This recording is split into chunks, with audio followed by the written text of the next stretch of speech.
I've worked hard and endlessly for 12 years of my life, and yet I am still blamed, downgraded, and talked down for being lazy, childish, and ignorant. I didn't want teachers mocking me as my hand went up.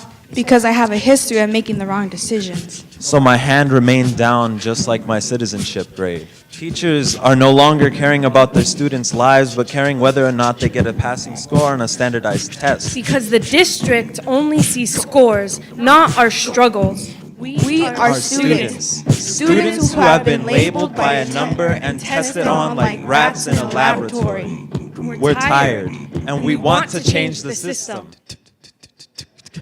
This is a time for us to unite together. We're here to participate, to engage, to be respectful, and of course, to learn. Don't you drop babies until you hear me say, go. We want to thank those teachers who cared enough to help us before school, after school, and during lunch, who actually taught what needed to be learned, who understood the constant battle between home and school, who cared enough to provide us with opportunities instead of taking them away. We know that there are some problems we can't fix right away. We know that there are issues that are being ignored. Students and teachers can't fix it alone, but together as one, we can. While school improvement remains front and center in local, state, and national discussions, the viewpoints of students, those most directly affected by school change, are seldom heard. One way to better engage students is to listen to what they have to say about school challenges and solutions. This has emerged as a powerful improvement strategy. On June 2, 2016, more than 200 Washoe County School District middle and high school students and educators came together in Reno, Nevada to listen to student voices and to learn as a community. This video highlights some of these voices and how educators can create meaningful opportunities for students to contribute to school improvement efforts. Part of today is to hear your voice so you can tell us, here's what's working for me at our school, here's what we feel like, this is what we may think as adults, but you can share a different vantage point with us regarding this.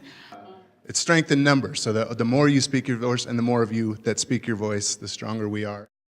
When educators listen to student voice with intention and purpose, they are better able to understand students' ideas, perspectives, and experiences. In turn, educators and students, together, can decide how best to improve their schools. The reason why I'm here today is because last year I was able to attend the first annual Strength in Voice conference. Last year, I talked about my experiences as a Native American student growing up. I talked a lot about personal things. I talked about how I didn't really have a father. I talked about how I had to struggle without really living with my mother.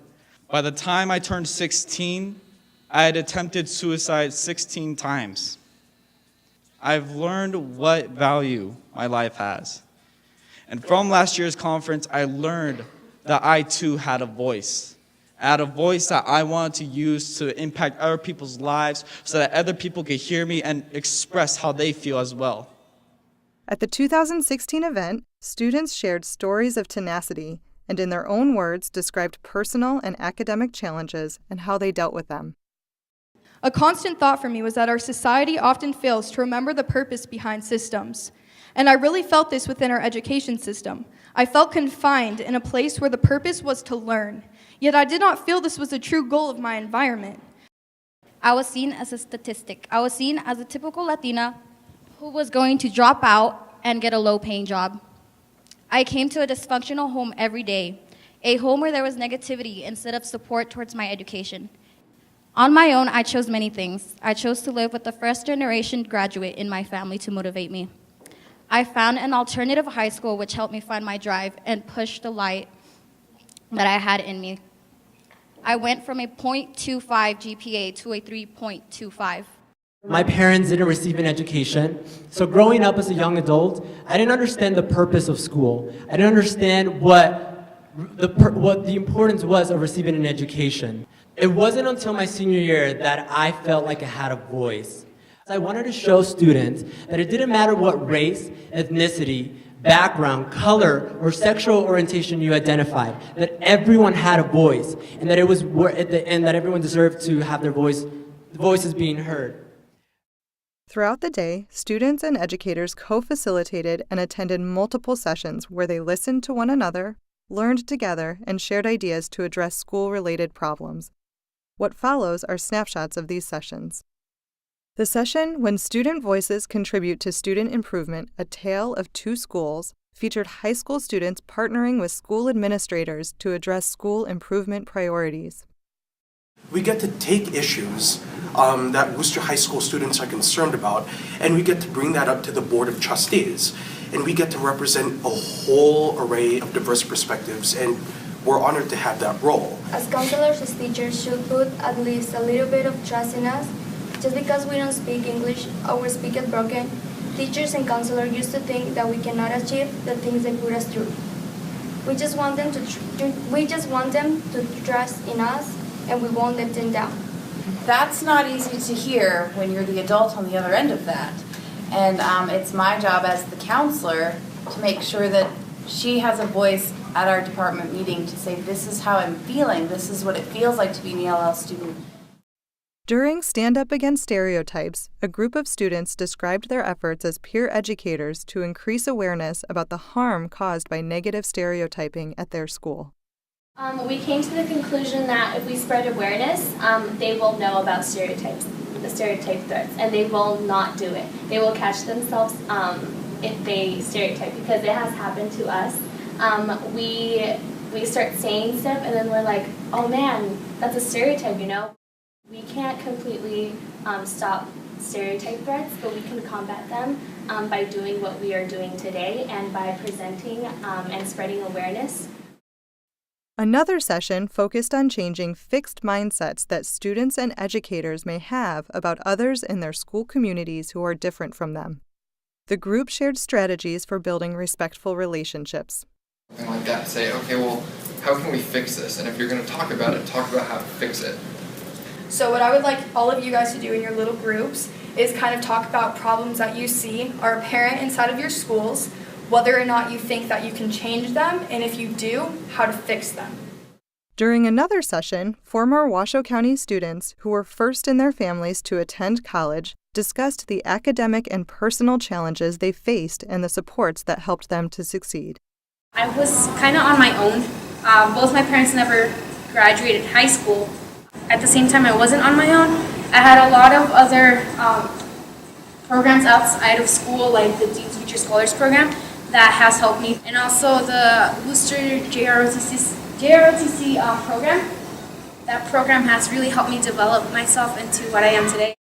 This session focused on listening to the voices of students in the district's Indian Education Program, including learning about student supports for promoting high school graduation. I have received school supplies at the beginning of the school year on several occasions. And having Justin Zuniga as a student graduate advocate has also been a great support. Knowing that he will be stopping by the school just to say hi, check on grades, or be available if a problem should ever arise lets me know that someone outside of my family also values my personal education. This session brought together middle and high school students for a conversation about expectations, concerns, and strategies for making a successful transition from middle to high school. One thing that I thought that was really great was like some of the sophomores and the juniors, they invited me in and became friends with me, kind of showed me the social norms and what was going on, and I felt like that helped a lot. Because those people that care about what you're wearing or the sports that you do or the clubs that you do, and not about you as a person, that they're willing to judge you solely off of that and right off the bat, and that is their conception of you, and as far as they're concerned, that's all that you're worth. You don't need their opinion. Talk to your teacher. Find that teacher that you really like and you love their class, and say, hey, look, I have an issue. I don't know if I can talk to you, but can you tell me who to go and see? At a session on culturally competent schools, students and staff discussed ways to improve school climate and culture so that all students feel welcome, safe, and engaged. But what we don't realize is that culture is inclusive of race and ethnicity. It's your traditions, your values, your beliefs. It may be the way you sit at a dinner table. It may be the way you do family. It may be how you think about work. It may be what you value about education. It may be how you engage with men and women. It's all of these things. And so when we talk about cultural competency, we're talking about understanding the backgrounds, the values, the norms, the characteristics of not just only somebody else, but yourself. In a highly interactive session, small groups of students were teamed with district administrators to closely examine one school challenge. Together, they worked to develop solutions to that challenge that they could take back to their schools.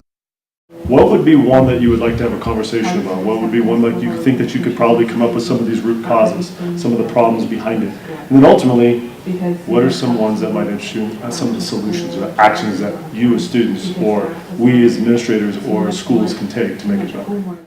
After participating in the sessions, students and educators worked in school teams to identify a challenge particular to each school and to develop an improvement plan to act on. The event closed with a high-energy celebration, an acknowledgement that when students are part of the conversation, schools can tackle some of their biggest problems. Honestly, guys, if you never felt it before, helping someone out is probably one of the greatest feelings in the world. It really is. Yo, I got love for this music, it's so therapeutic. If you correctly use it, don't abuse it. I got love for my family cruising, never truant. I got love for my city that I'm never losing. Just a nuisance in the 775, living the vibe with a crew that love to get live. Always down to ride, yeah, we down for life. BKD started at the bottom, but we reaching new heights. We about to take flight, take you back in time like your first kiss night. The first time the cops cuff your wrist tight, your first fist fight. The list might go on, we look back, stay strong. These tough times don't last long. It's just the tough people need to learn to live on. Whether a king or pawn, my glass stay half full from dusk till dawn. My love will never be gone. It's going on and on, so never mind the critics, 'cause they're the quickest to tell you that you're wrong, but not what you did right. So it's got me counting my blessings, not my dollars every night. And if you ain't about good living and loving and living right, homie, best get up out my sight, homie. Woo! Out of breath. We hope that this video inspires you to incorporate student voice into your own district or school improvement efforts. For more information on how to get started, visit our website for a free copy of a Student Voice Toolkit or contact us. Please complete the online survey at www.surveymonkey.com/r/studentvoicesvideo. Your feedback matters and is used for planning future videos. Thanks for watching.